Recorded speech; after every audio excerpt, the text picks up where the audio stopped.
আসুন ইলম শিখি, আসুন ইলম শিখি, আসুন ইলম শিখি।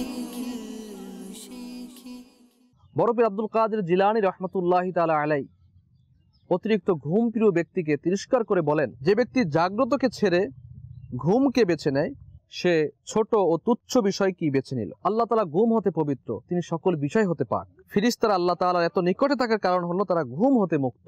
সুতরাং জান্নাতবাসীদের ঘুম আসবে না।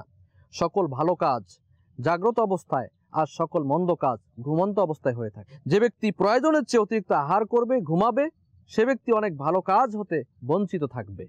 সাল্লু আলাল হাবিব সাল্লাল্লাহু তাআলা আলা মুহাম্মদ সাল্লাল্লাহু আলাইহি ওয়াসাল্লাম। আসুন ইলম শিখি, আসুন ইলম শিখি, আসুন